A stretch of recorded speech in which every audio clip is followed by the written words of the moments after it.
Relatos del lado oscuro. Fantasmas. Seres extraños. Sucesos inexplicables. Perversidad humana. Historias que otras mentes prefieren ignorar.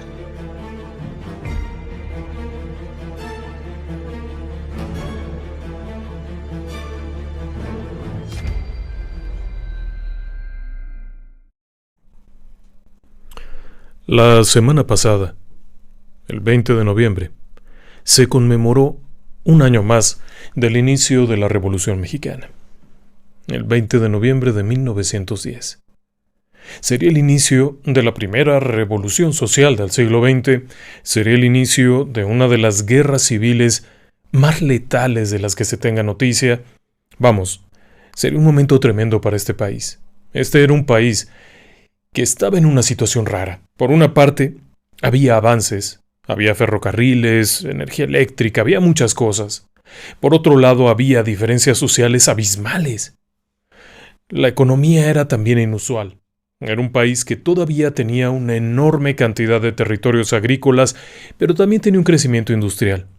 El asunto está en que estas diferencias sociales fueron demasiado grandes como para que se pudieran solventar de otra manera y estalló el conflicto armado. El conflicto, como tal, no solamente provocó un montón de personas muertas en hechos violentos, sino que provocó también hambruna, desabasto, falta de productos y otra serie de problemas derivados del propio conflicto. Uno de ellos radicaba en que México tenía una producción agrícola más bien centrada en grandes haciendas. Una especie de fincas enormes, y al decir enormes es que algunas de ellas podían superar las 10,000 hectáreas, lo cual era muchísima tierra, y estaban en manos de unas pocas personas. De hecho, algunos hacendados tenían varias haciendas, y eran dueños absolutos de todo. Eso significaba que los peones, si bien no eran esclavos porque en México estaba prohibida la esclavitud, sí dependían íntegramente de la hacienda. Compraban en la tienda de la hacienda, pagaban con su sueldo y generalmente le debían a la tienda de raya, como se le denominaba a estos comercios. Y esta deuda se heredaba, de tal forma que estaban obligados a quedarse ahí, no podían irse a otro lado, y algunos de ellos eran castigados brutalmente. El ritmo de trabajo era muy violento. Cuando estalla la guerra, una buena parte de los problemas se generan porque muchos de estos peones se van a la bola, se convierten en soldados no exactamente regulares, sino milicianos, y abandonan el campo. Pero además también se genera un segundo conflicto porque cuando regresan las tropas revolucionarias, muchas de estas haciendas son saqueadas y nuevamente abandonadas. Posteriormente, cuando son recuperadas por los propios peones, no hay la infraestructura, no hay la organización y las haciendas dejan de producir. Todo esto acarreó muchísimos problemas. Con el paso del tiempo, la guerra termina y comienza el reparto agrario y muchas de estas grandes propiedades fueron divididas en ejidos, colonias y algunas de ellas se convirtieron en gigantescos fraccionamientos, donde viven millones de personas. Sin embargo, quedaron muchos de estos cascos abandonados por aquí y por allá, algunos no tan abandonados, otros más, pero el hecho es que se tejieron grandes historias ahí dentro. En Relatos del Lado Oscuro ya hemos hecho programas de la Revolución Mexicana, así es que esta noche vamos a contar historias de las haciendas, de lo que se vive ahí, de las leyendas que se cuentan, y que son bien interesantes, créame. Ahora déjeme que lo lleve a una parte en el centro de México, en Tulancingo. Tulancingo es una ciudad parte del estado mexicano de Hidalgo, es la parte media central. En este sitio, hoy en día, en las afueras de la ciudad, pegadito a la ciudad, se encuentra la fábrica de sidra El Pomar. Es una marca de sidra que es una bebida de manzana, muy socorrida en las fiestas decembrinas, por cierto. Y a un lado hay una construcción un tanto abandonada. Es una construcción vieja y tiene una historia tremenda. En sus orígenes eso se llamó la hacienda de Exquitlán. Y era una gran propiedad, era enorme, y era una hacienda agrícola. Fue fundada, si estoy en lo correcto, alrededor de 1815. Fue pasando el tiempo y a mediados del siglo XIX llega un caballero que la compra. Este caballero era Pánfilo García. Era un hombre poderoso y se volvería mucho más poderoso. Se decía que este sujeto tenía numerosas propiedades similares, enormes. Al menos 99 propiedades. Y la gente le tenía mucho temor. El asunto es que la hacienda, a manos de Pánfilo, siguió creciendo y se volvió una propiedad importante, productiva, con muchísimos peones, con muchas tierras y que además le iba añadiendo otras propiedades. Porque Pánfilo tenía un compadre.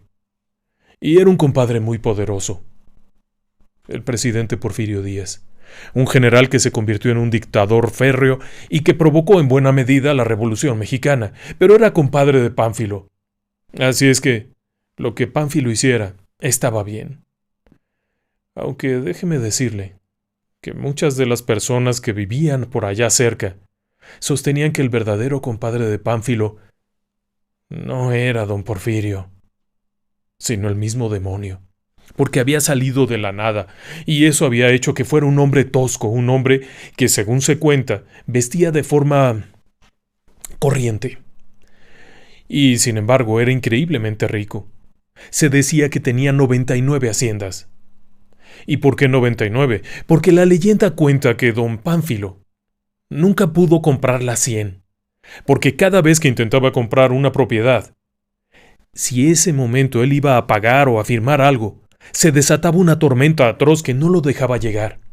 En otras ocasiones, llovía y se inundaban los caminos y no podía ir, o el día que ya tenía todo listo y que no estaba lloviendo, de pronto el caballo se desbocaba, lo tiraba y quedaba por ahí lastimado en alguna parte, porque había hecho un pacto con el demonio, y solamente serían menos de 100 haciendas. Por lo tanto, no podía. El asunto está en que Pánfilo tenía particular gusto por esta hacienda, la hacienda de Esquitlán, y ahí fue en donde se desarrolla buena parte de su historia, porque se cuenta que era un tipo terrible, que no tenía perdón para nadie. Se cuenta la historia de la muchacha aquella. Un buen día llega un peón a pedir trabajo. Le dan el trabajo y le asignan un lugar donde quedarse. Y allá va con su esposa, pero don Pánfilo ve a la esposa y la ve con buenos ojos porque era una chica linda. Menudita, cabello muy largo, negro, pero negro brillante, con una gran sonrisa. Era muy joven, se acababan de casar. Don Pánfilo quedó prendado de aquella chiquilla. Por lo que esa noche se fue allá afuera de su capilla y llamó a su amigo, a su compadre. Cuando el compadre se apareció, dijo: ¿ahora qué quieres? Quiero esa chamaca. El compadre y él, es decir, el demonio y él, se hablaban de tú. Así es que, sin pensarlo dos veces, la chamaca fue suya. A la mañana siguiente el peón aquel amaneció muerto. Y la muchacha pasó a la alcoba de don Pánfilo. Cuenta la leyenda. Vaya usted a saber si sea cierto. El asunto está en que cuando se cansó de la muchacha, dispuso de ella de la forma en la que había aprendido a hacerlo. Tenía una piara de cerdos, en una especie de hueco en la tierra, una especie de saúrda, pero adentro. Y ahí echó a la muchacha. Era algo que había aprendido a hacer con los peones rebeldes. Tenía férrea disciplina. Si alguien faltaba, no importaba que fuera porque estaba enfermo, porque hubiera muerto alguien, no importaba, tenía que trabajar. Y si no lo hacía, el castigo era ir a dar allá. Algunas veces les quitaba primero la vida y luego los arrojaba, otras veces los arrojaba así, y había allá abajo un montón de puercos que se comían a las personas. Cuenta la leyenda. Vaya usted a saber si sea cierto. El asunto está en que, conforme se fue contando, hubo una situación. Su hija, su única hija, su bien más preciado, era cortejada por ciertos caballeros. Pero era evidente que venían por el dinero de don Pánfilo y por quedarse con las tierras. Así es que don Pánfilo, cuando recibía a alguno de los pretendientes que venía a presentarse a pedir poder tomar la mano de la señorita, etc., miraba a su compadre, que estaba por ahí junto de él, quien le informaba si era real o no. Y por supuesto, ninguna fue real.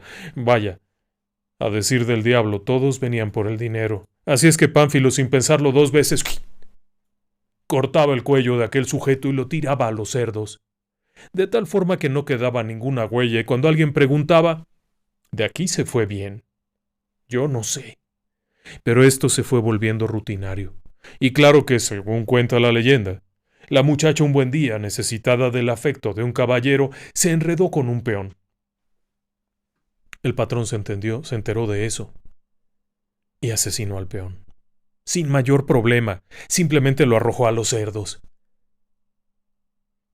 Se cuenta que para compensar la tristeza, construyó la casa. La casa es extraña que está allí. Hay quienes aseguran que eso no es cierto, sino que fue un regalo para su hija, porque era una persona a la que quería y a la muchacha le gustaba sembrar flores. Pero la otra leyenda, la de las malas lenguas, aseguran que fue para compensar que le había matado al muchacho. El hecho es que aquel hombre era muy malo. Tan malo que un buen día se muere. Habían pasado algunos años. La casa se construyó en 1908. La revolución estalló en 1910. Y curiosamente, no fue destruida esta hacienda. A pesar de la bola y de todos los balazos y demás, a Pánfilo no lo mataron. A Pánfilo no se lo llevaron los revolucionarios ni le destruyeron la casa. Se murió solo de viejo, en 1918, según se cree. El hecho es que ahí viene la otra parte de la leyenda. ¿Por qué nunca lo tocó la revolución? ¿Por qué las haciendas que estaban ahí adelantito fueron quemadas, fueron saqueadas y esta no? Por su compadre. Y el compadre no era el presidente Díaz, porque ese ya había huido. El compadre era el de allá abajo. Pero bueno, un buen día se muere. Y ahí viene la gente del pueblo. Ya sabe usted, a ver qué pasaba.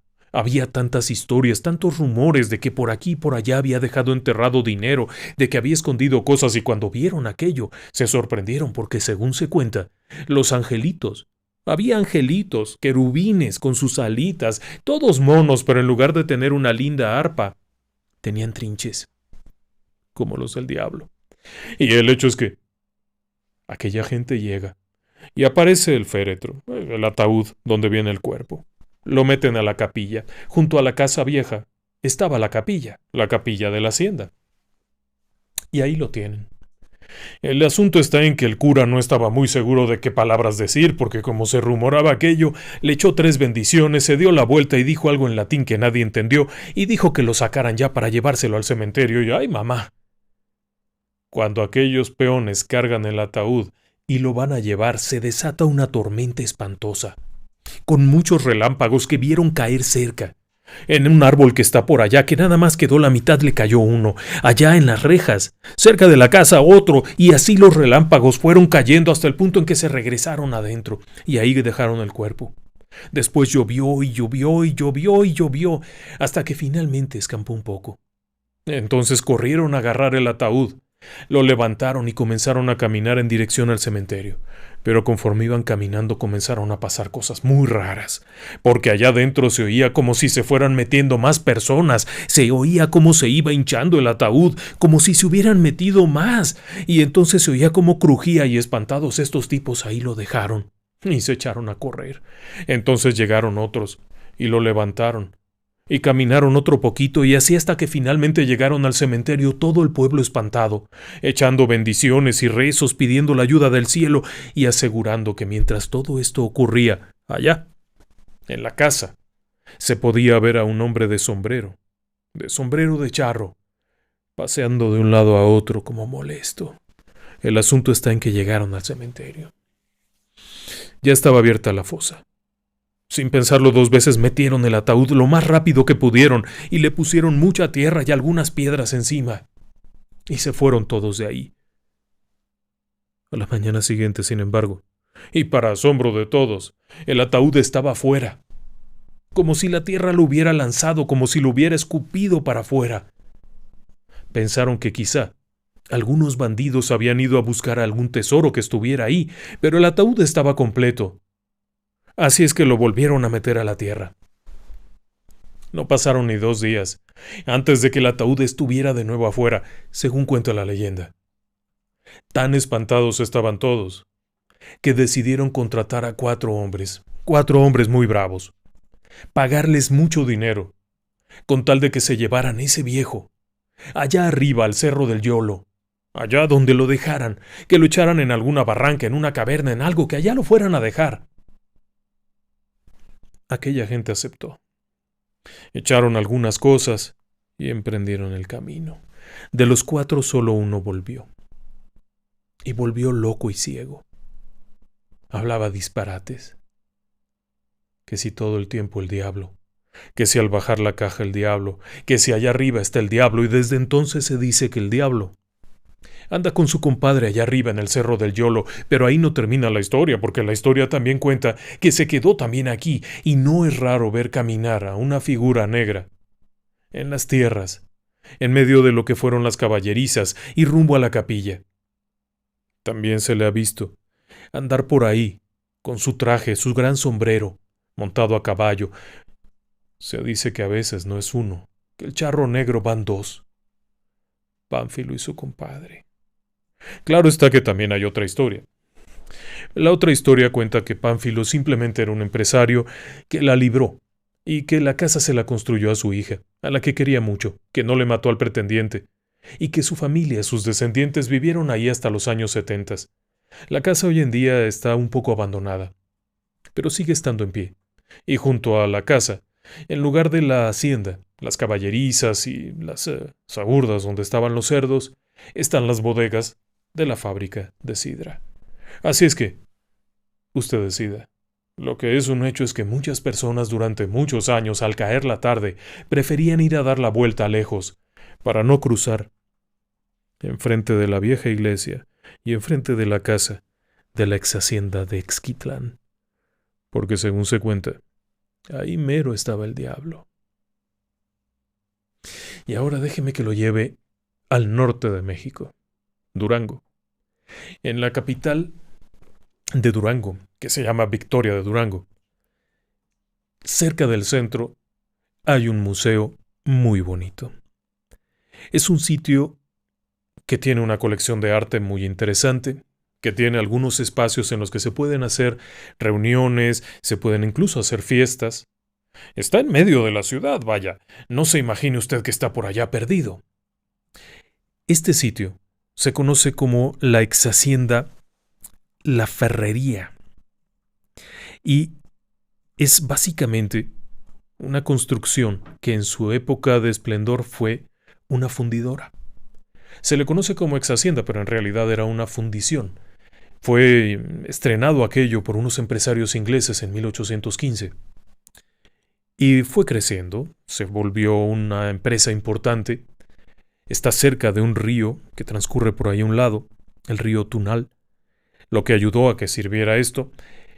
Más o menos en 1840 y tantos, este lugar fue comprado por un empresario, Juan Nepomuceno Flores, quien lograría hacer que fuera muy exitosa la empresa.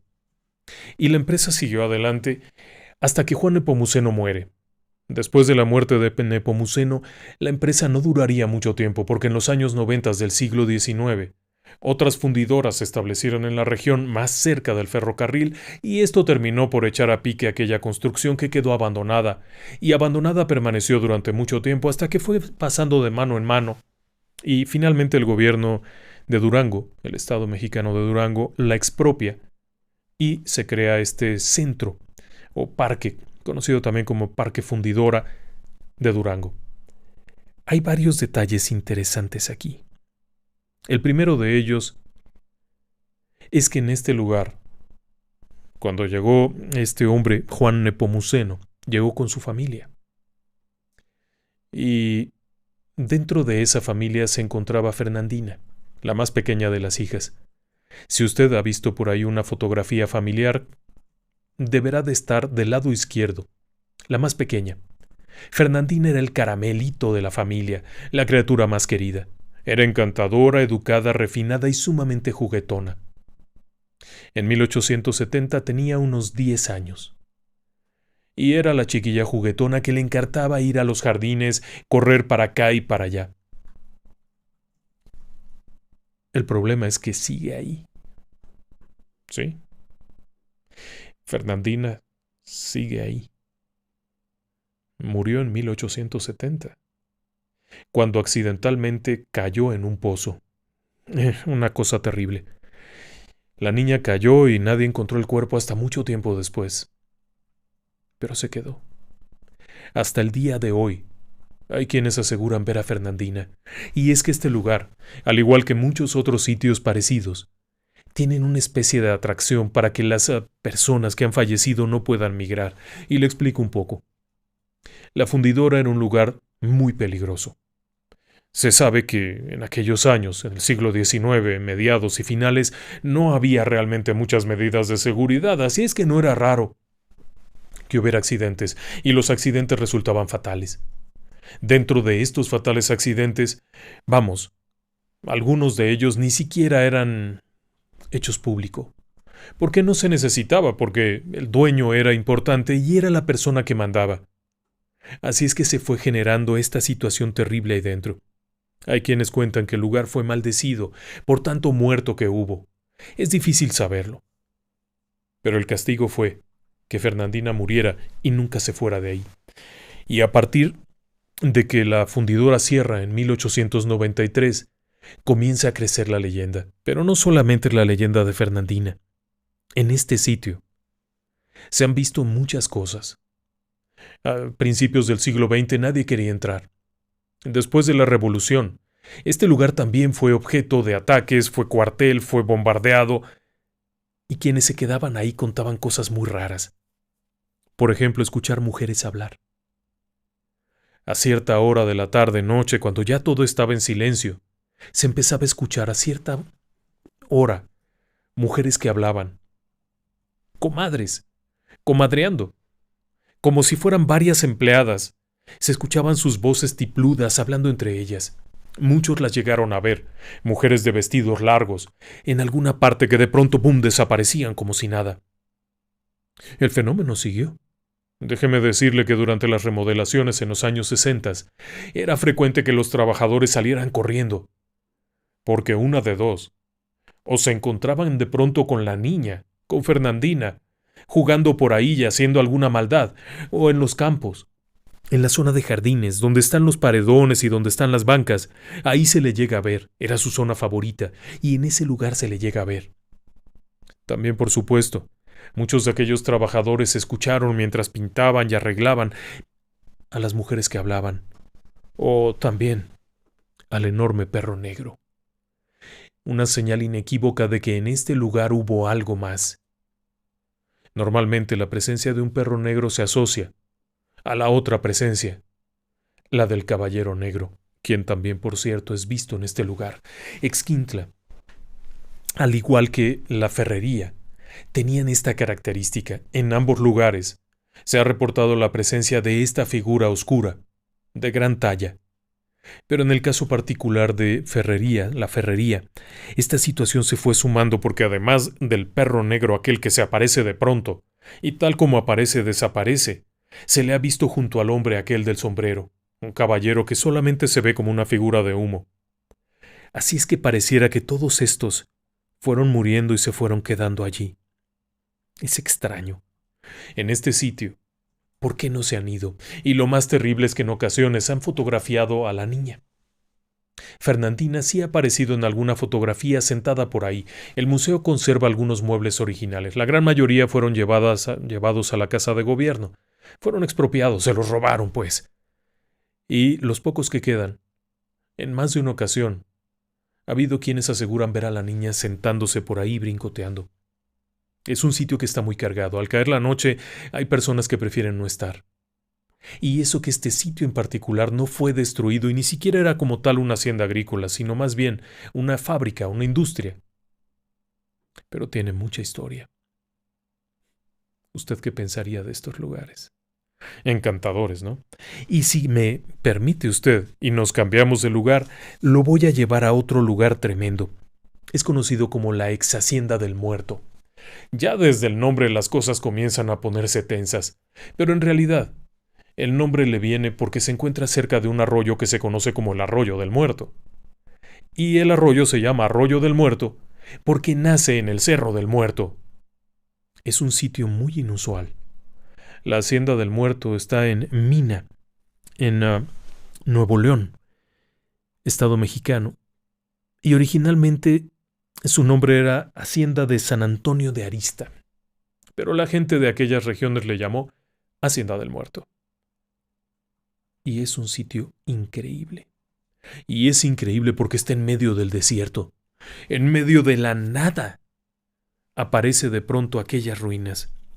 Y tiene una historia también muy interesante. Este lugar comienza a ser ocupado desde 1615, cuando comienzan a llegar los primeros colonizadores, los primeros frailes. Y el lugar fue un lugar tremendo porque hubo un montón de problemas. Bajaban grupos del norte, pueblos originarios, muy belicosos. Se dice que hasta los comanches y a veces los apaches llegaban a bajar, literalmente a cazar a los que llegaban a colonizar, armándose verdaderas trifulcas. Hasta que finalmente se construye la hacienda. La hacienda se construye a principios del siglo XIX. Y no le fue muy bien. En realidad este sitio ofrece pocas posibilidades de que les vaya bien porque es muy seco. Está en medio de la nada. Y curiosamente, era una hacienda ganadera y agrícola. Pero la historia va más allá, porque este sitio también vivió momentos muy duros. Durante la Revolución Mexicana, fue objetivo de varios enfrentamientos. Por aquí pasaron la mitad de las tropas que iban a invadir otros lugares, y por aquí pasaron de regreso las tropas que eran derrotadas, así es que aquí se vivieron momentos terribles. Hasta que finalmente quedó aquello abandonado. Y fue precisamente por la revolución que esto quedó abandonado, y en los años 30 aquí ya no había nadie. Las construcciones comenzaron a caerse, y no sería sino hasta bien entrado el siglo XXI que se iniciaría con un proceso de remodelación y de recuperación. Hasta hoy en día que es un parque que se puede visitar, pero sigue siendo un lugar tremendo, en donde no hay nada. Todo alrededor es desierto y soledad. Bueno, depende de lo que usted quiera, porque soledad, no hay. En este sitio, durante mucho tiempo, las personas de los alrededores han sabido que el lugar está lleno de cosas raras. Una de las historias más conocidas es la del cura. Se cuenta que antes de la revolución, antes de que esto quedara en decadencia, estaba la capilla, San Basilio. Junto a la capilla se encontraban unas construcciones que eran las rancherías, lugares donde vivían los trabajadores de la hacienda. Después atrás estaba el casco, los corrales, todo aquello. En la iglesia de San Basilio había un cura. Tal parece que más bien era un castigo que lo hubieran mandado por allá, y era un castigo porque se rumora que tenía la costumbre de las chicas y el alcohol. Y lo mandaron para allá. Era tal su desesperación que terminó enamorando a una de las mujeres de los peones, que vivía en una de las casas cerca de la iglesia y en la ranchería. La gente sabía que este cura era de armas tomar, porque en las noches salía caminando y se iba a meter a la casa de aquella mujer. Bueno, hay quienes cuentan que un día el esposo de aquella mujer sorprendió al cura y, ya sabe usted, le quitó la sonrisa. Hay quienes cuentan que el propio cura se la quitó solo. Lo que es parte de la leyenda es que el cura nunca se fue. Y cada cierto tiempo, en las noches de luna llena, cuando todo esté en silencio y este lugar verdaderamente puede estar muy en silencio, hay quienes han visto al cura salir de la capilla y caminar en dirección hacia las ruinas de las casitas de los peones y ahí perderse. Lo distinguen la sotana que se mueve con un viento que no está soplando, porque en ese momento no hay y se ve la sotana. Quienes lo han visto son personas que estaban por ahí acampando o quedándose, incluso hay un guardia, quien asegura haberlo visto también. Pero no es lo único. No, señor. Este lugar tiene lo suyo.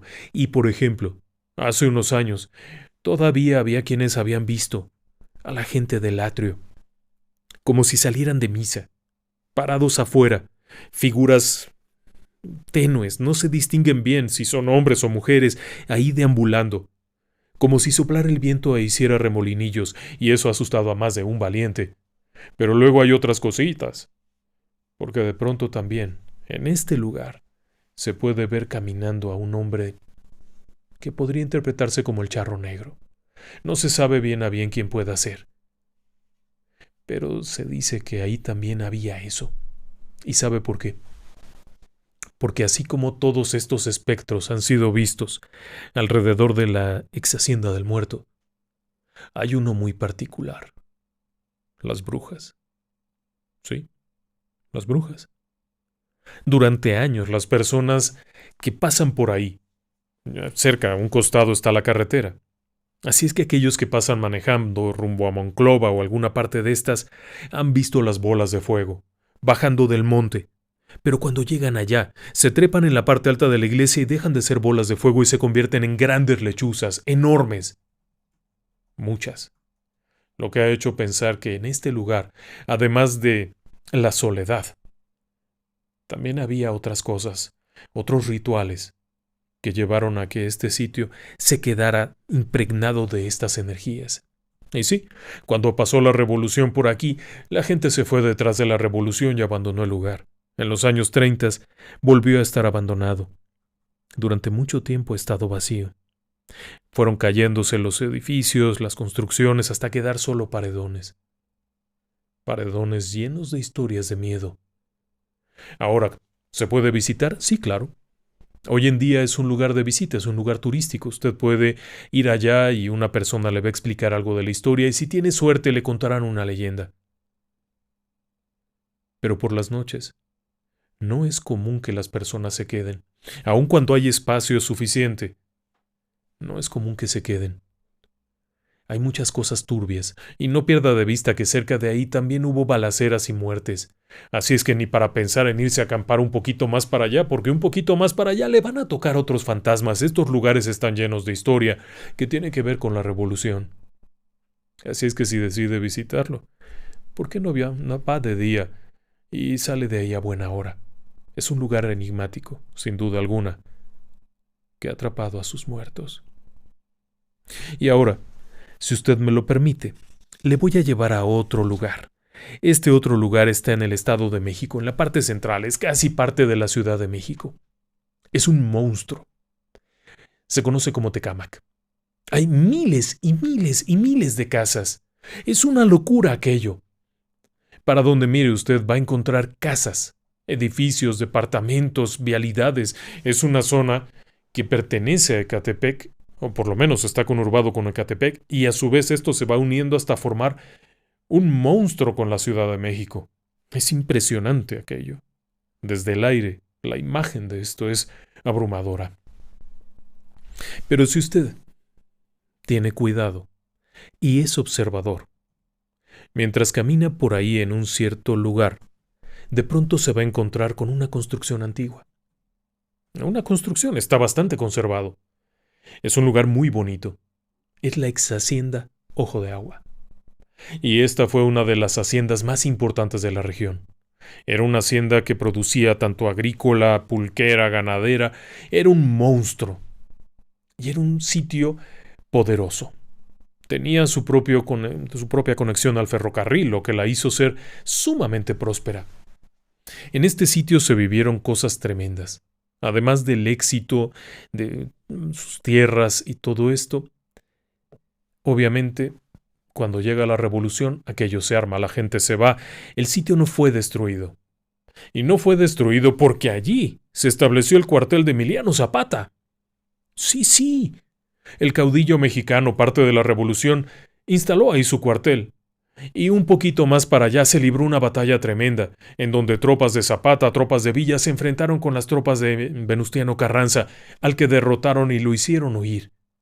Los campos de esta tierra, de esta hacienda, estuvieron cubiertos con los cuerpos de los revolucionarios, porque además todos eran revolucionarios, aquello se armó a lo grande.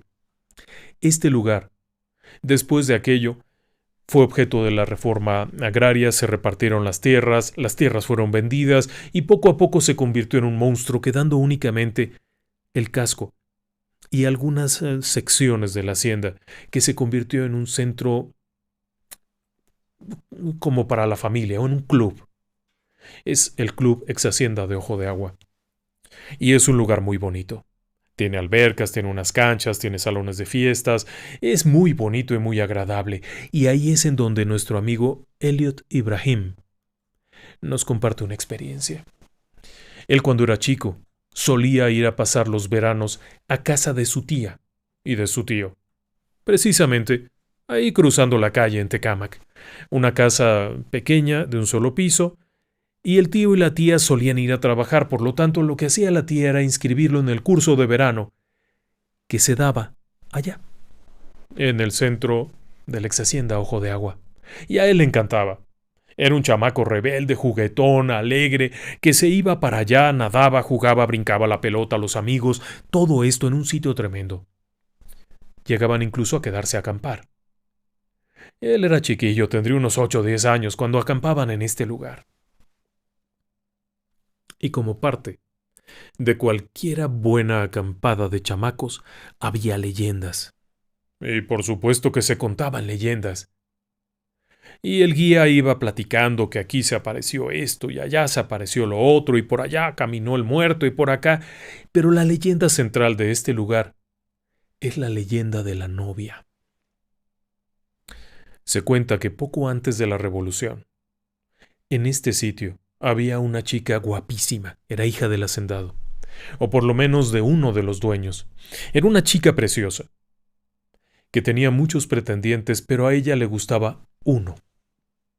Excepto que el problema era el de siempre.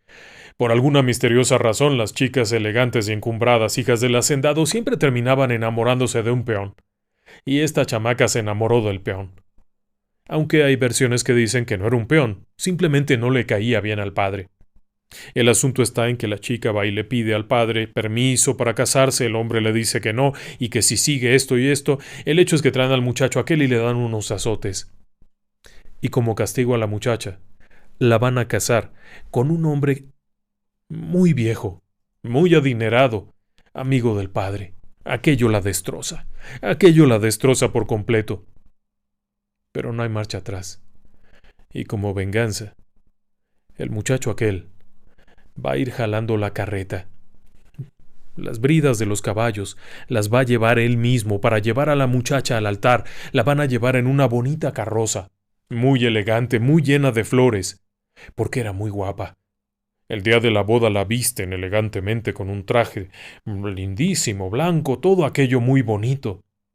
La suben a la carreta y el enamorado la tiene que ir jalando, con la mano, jalando los caballos. Era el castigo que les habían dado. Ella lo va viendo y él voltea a verla de cuando en cuando hasta que de pronto decide que aquello no está bien. Y alocado, arrea los caballos y comienza a correr, tratando de escapar con la muchacha, la cual se agarra fuerte de la carreta, pero los caballos se desbocan. Y hay un momento en el que por alguna razón parte del velo vuela y se enreda con la rueda de la carreta, tirando de la cabeza y quitándole la vida. La mata ahí mismo, la arranca de la carreta y la bota contra el suelo matándola. El muchacho aquel, al darse cuenta de lo que ha hecho, corre a sujetar el cuerpo de la amada y decide quitarse la vida ahí mismo. Es lo que cuenta la leyenda, y desde entonces la novia fantasma se aparece ahí. Y por supuesto, Elliot no creía nada de esto. Simplemente era otra leyenda. Y mientras el guía está contando todo aquello, él está mirando por allá y está ahí con un compadrito de su misma edad platicando otra cosa. De pronto el amiguito aquel se da la vuelta y se va. ¿Y sabe qué? Elliot se queda por ahí solo un momento. Y fue el momento en el que vio a la novia fantasma del ex hacienda Ojo de Agua. Y la vio caminando por la orilla de una de las albercas. La vio cruzar por ahí. De momento no entendió lo que veía. Simplemente vio pasar a alguien. Pero cuando se acercó un poco más, la sorpresa fue mayúscula. Porque aquello se veía muy real. Era una novia. Y no tenía ninguna razón de estar ahí. Cuando le dijo a los demás, nadie lo vio. Lo tildaron de loco, de mentiroso, de fantasioso. Pero él había visto algo. No se veía que caminara, sino más bien como que flotaba. Nervioso, se une al grupo nuevamente para seguir caminando y en un cierto momento algo le vuelve a llamar la atención y es cuando voltea Y la vuelve a ver y le jalonea a su amigo, pero su amigo cuando voltea no la ve, pero él la pudo ver. 2 veces, en ese lugar. Era de noche, entrada la noche. Y de hecho nos platica que en este mismo sitio se conservan los pedazos de la carreta en la que murió la chica aquella. Vaya usted a saber si sea la original o no. Y en cuanto a la leyenda, podría ser solo una leyenda. Pero Elliot Ibrahim no es el único que cuenta cosas raras. En este sitio, en donde se organizan fiestas, eventos, simplemente ir a pasear, muchas personas, cuando cae la noche, han visto a la novia. Es muy peculiar este fenómeno. Es un fenómeno muy resistente porque tenga en cuenta que la hacienda fue expropiada en los años 30 y posteriormente vivió un nuevo episodio de violencia. Porque tras la expropiación fue entregada a un general que participó en la guerra cristera y adivine qué. En este lugar traían a los cristeros para matarlos. Los cristeros fue un periodo de guerra posterior a la revolución cuando se establece un control gubernamental de la práctica religiosa. La gente se levanta en armas y se hacen llamar los cristeros y luchaban contra el gobierno. En ese lugar se cuenta lo mismo. Así es que si sumamos todos estos efectos vamos a encontrar que en muchos de estos casos se repite lo mismo. Un lugar en donde ha habido muerte, en donde ha habido dolor, en donde ha habido batallas, pareciera que las personas se quedan atrapadas. No lo sé de cierto. Ahora déjeme que le platique otro caso. En este caso no tengo ninguna información del lugar. Es un sitio curioso, pero este caso nos lo compartió el hijo de don Alfredo.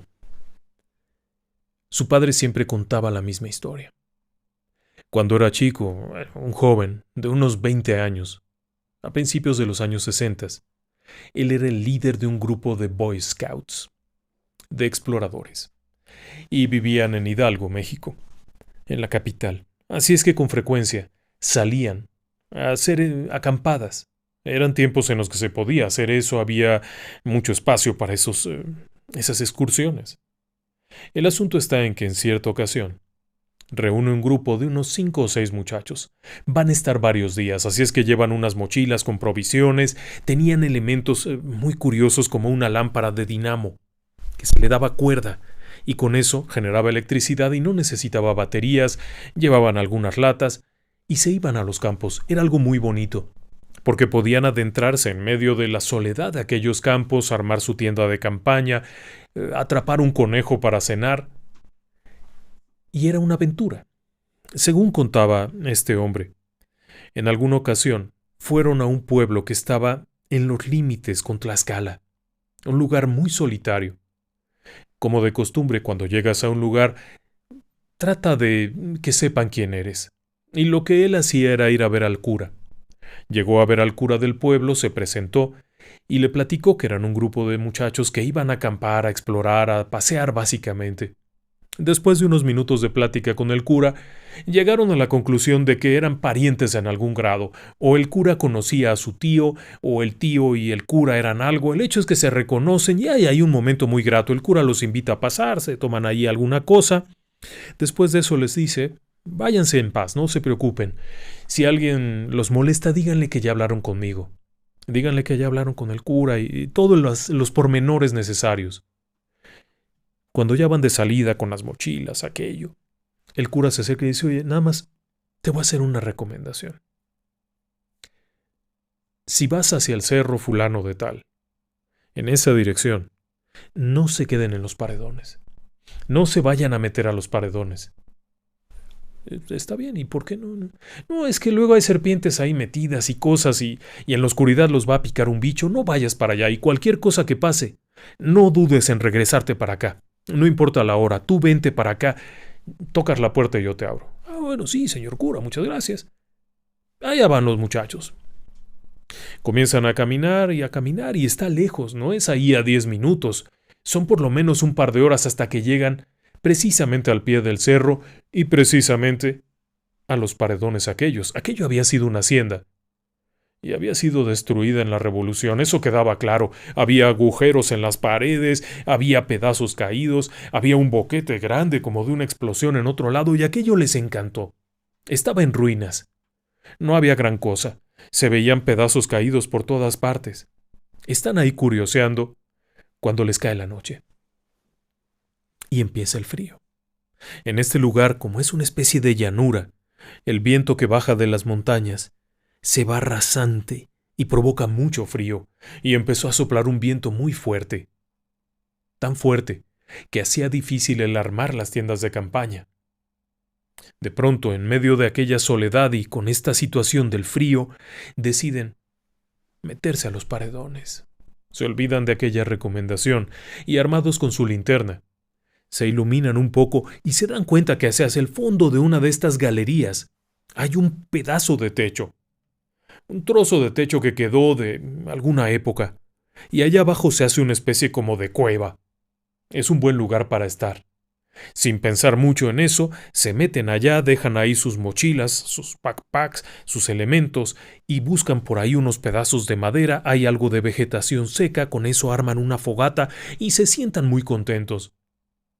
Están ahí platicando, cenando algo que cocinan rápidamente, y en un punto de este momento, pues alrededor de las 10 de la noche, Alfredo saca su mapa para ver dónde están, cómo se van a mover, iluminándose con aquella lámpara. Mira, vamos a hacer esto y esto, cuando de pronto escuchan unas voces ahí al lado. Detrás de este espacio había una especie de puerta y luego seguían otras ruinas allá. Por ahí se oye el ruido de unas personas. Alfredo sabe que lo mejor es presentarse y no sorprender a nadie. Así es que se levanta y se acerca a la puerta y grita: «¡Buenas noches!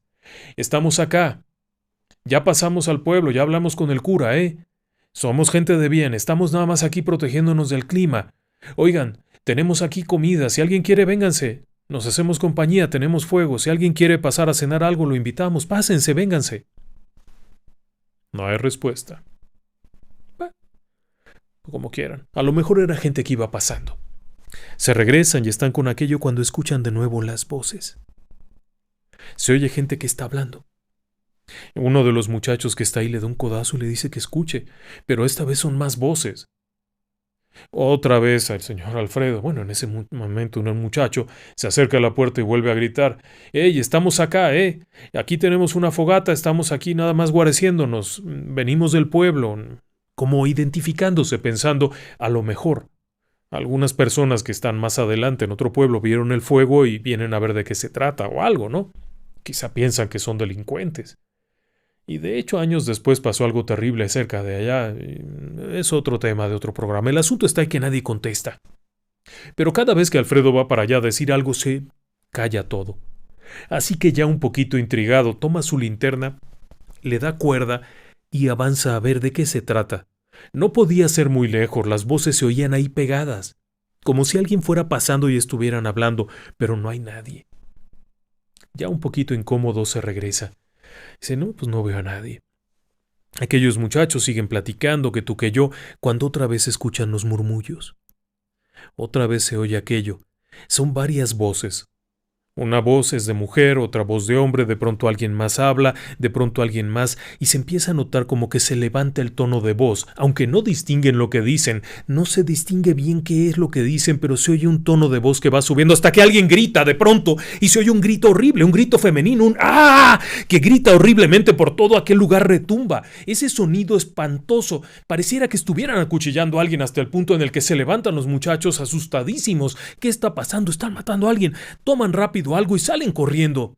Ni siquiera se llevan sus mochilas, simplemente toman la linterna y salen corriendo.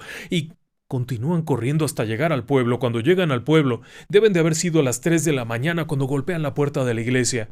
El cura se levanta todo desmañanado, los hace pasar y les pregunta qué ocurrió. Y entre los muchachos aquellos se quitan la palabra para explicar lo que han oído. El cura les sirve un poco de té de tila para el susto y lo primero que les dice: «Se metieron a los paredones». «¿Qué les dije que no hicieran? Es que el aire, el frío, no sé cuánto, pues por eso no se tenían que meter». Total, dice: «Pues ya nos robaron las cosas». Va usted: «No, no te preocupes, nadie te roba nada».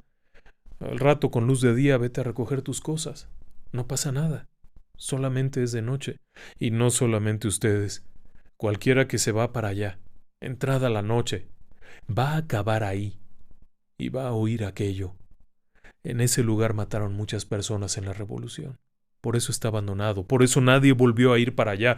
Por eso, cuando vayan en la mañana, no se queden mucho rato, porque ahí pasan cosas muy feas. Y qué bueno que salieron corriendo, porque lo que seguía es que se fueran sobre ustedes. Ya no durmieron esa noche. A la mañana se fueron a recoger sus cosas, y fue cuando se dieron cuenta que alrededor de aquellos paredones había varios cuartos como abandonados, todo muy triste, muy destruido. Y efectivamente, en muchas de las paredes había agujeros, de los balazos, de que aquello había sido tomado por la fuerza. Probablemente era una parafonolalia, un fenómeno sobrenatural en donde una memoria, un sonido intenso que refleja un evento terrible de la historia, se repite periódicamente, aunque a decir de aquel viejo cura, a veces esto no era solamente el sonido, sino que también afectaba a las personas. Don Alfredo siempre contaba esa historia. Y, por supuesto, a nosotros nos gusta mucho. Por eso esta noche hemos querido compartirla con ustedes en un programa en donde hacemos memoria de la Revolución Mexicana, contando leyendas que tienen que ver con haciendas. Espero que les haya gustado. Muy buenas noches y que descansen en paz.